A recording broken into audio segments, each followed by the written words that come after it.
Vega could not believe her ears. Did the Lycan Alpha just request to have her in his company? This can't be. When she saw how he looked at her, she could tell that those eyes held hate for her. But for what reason? She wondered. When Raphael and her were leaving the company, it was as though the company employees had just seen her for the first time. Some glared at her, while others looked very surprised. She shivered badly. She never expected things to end up this way. Never thought he would make her the bargaining chip for a partnership with Raphael. When they finally got outside, Raphael pounded his fist so hard on his car. "You knew, didn't you?" she asked Raphael between shivers. He didn't say anything but heaved a sigh. She moved closer to him, and anger surged through her system. "You knew I have a twin, and that twin is his Luna." Raphael just stared at her with a guilty expression. "I'm so sorry, Vega. This wasn't how I planned for things to turn out." But this statement further annoyed her. How could she have been so stupid and not notice? Someone as intelligent as Raphael. She should have known that he must have found out things about her. "So what are you going to do now? Give me away like some cheap stock, I guess," Vega said, smiling as tears ran down her cheeks. No, I would never do that. I swear. This is all my fault.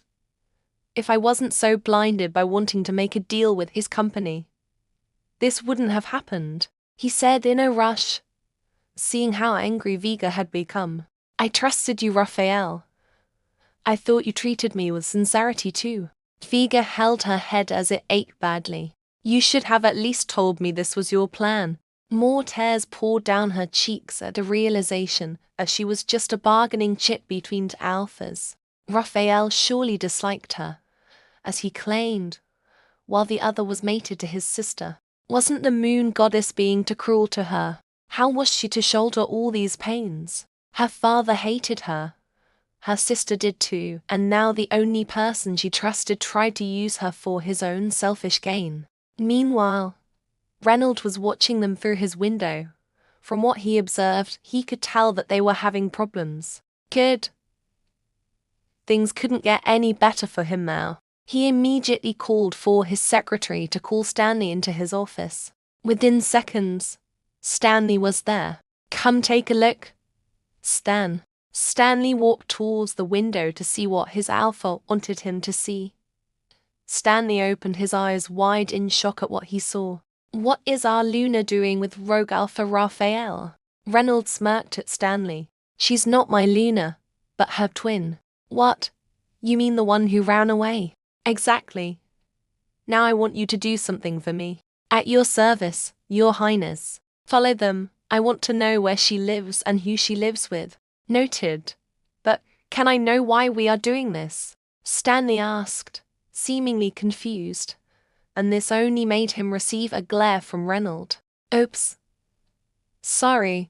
I'm on it," Stanley said before bolting out of his office. Now, he felt satisfied with his plans. Strangely, he had no idea why he was this happy. It felt as though he had come alive again.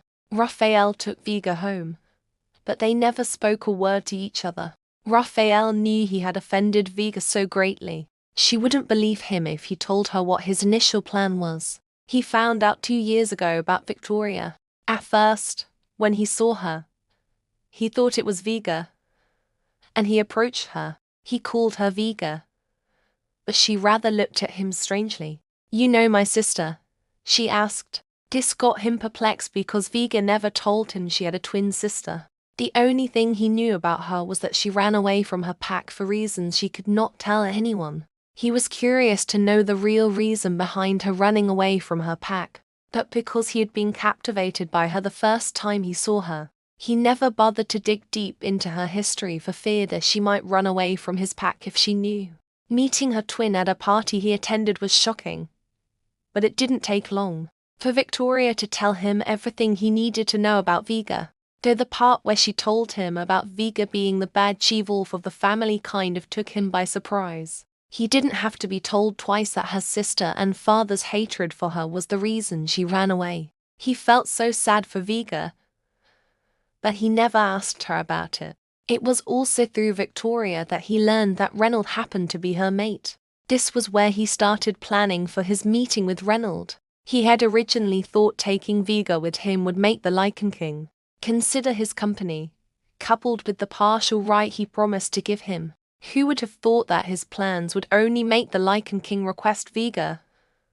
Which was strange. He had messed things up, and he couldn't help but be wary of the fact that Vega might never trust him again, and even request to leave his company. After all, she was old enough to make her own choices now. When Vega got home, she lazily went straight to her bedroom. Not realizing Sandy was in the sitting room, she dropped herself on her bed without pulling off her dress or shoes. All she thought about now was how to get away from this problem in which she had found herself. "Why do you look so down, Vega?" Sandy said as she approached her bed. "It seems the date or whatever it was didn't have a happy ending." "I feel so horrible now," Vega said as she sat up straight on the bed. "Do you want to talk about it?" Vega shook her head as tears threatened to run out of her eyes again. "It's okay, you'll be fine," Sandy cooed as she held Vega in a tight embrace. The next day, Vega woke up early, which was very strange. Only one thing was on her mind, and that was to resign from Raphael's company. She wasn't going to run away without telling him, just like she did some years ago. Now she would take her fate into her own hands. She couldn't let the likes of Reynold or Raphael take her for granted. She's done acting all week when her true identity wasn't that of a weak wolf. She took a taxi down to the company without waiting for her friend. She has a feeling that the Lichen Alpha would not leave things as they are. But before that happens, she would do herself the favor of getting away from the company. That way she would no longer become the item to which they would become partners. "I want to resign from your company, Alpha Raphael," Vega said boldly. This made his expression change to that of panic. "Where will you go?" "Anywhere, so long as it isn't your company or the Lichen King's." "Vega, please don't leave. I regret ever taking advantage of your identity. Please, you don't leave. You don't understand. I'm doing this for me." "Do you think he would partner with you if I do not report to his company?" "I've thought about it. Believe me, Vega, I won't let you go, nor will I partner with him." Raphael didn't understand what was going on at all. She wasn't just leaving for this. She was leaving for herself too. It's a given that Lichen King would not let her go. He would surely tell her sister about where she works. Knowing how Victoria's mind works, it wouldn't take long before she came looking for her in the company. And to make things worse, she would ridicule her and probably let everyone believe she was an ingrate since she left the park. She couldn't let herself go through the same thing again, at least not for now. She had to look for a way to stand on her own first. Leaving Raphael's company was the best option right now. She left the company after telling Raphael her mind. She was determined to go farther away from them where they would never find her. Just as she was about to take a taxi back home, a flashy car suddenly pulled up in front of her. Her heart raced. Why was she having the gut feeling that the car was here for her? Immediately, she moved farther away from the car, but then it followed her. It honked for her to stop, and so she did. It's time she faced her fears.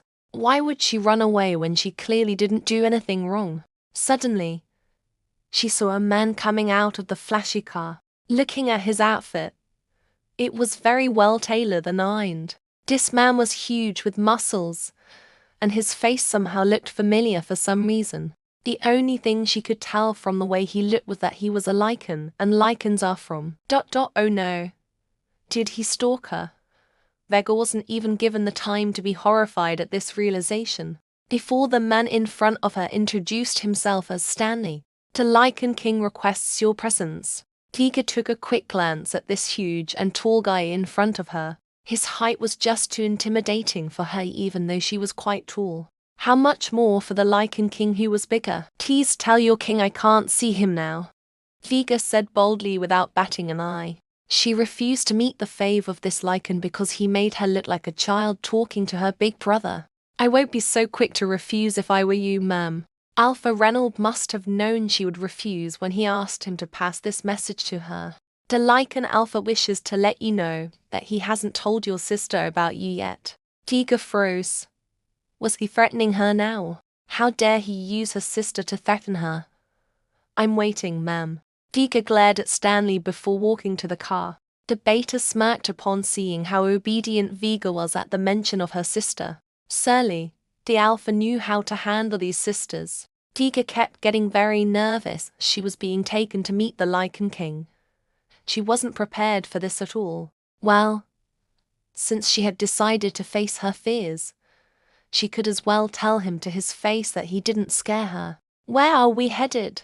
She asked Stanley out of curiosity. To the hotel. What?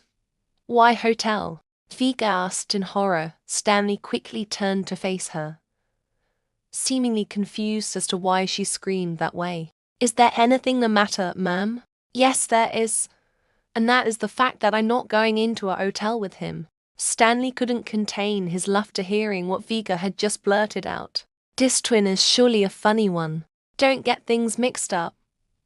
Look, I'm the king's beta, and he trusts no one not to tell your sister apart from me. If you should view things logically, and you would understand why a private hotel is the best place for you.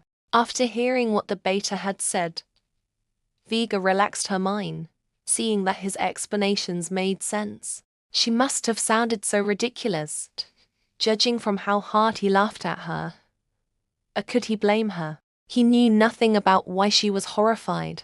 For more stories, subscribe to the Romance Library. Thank you for watching.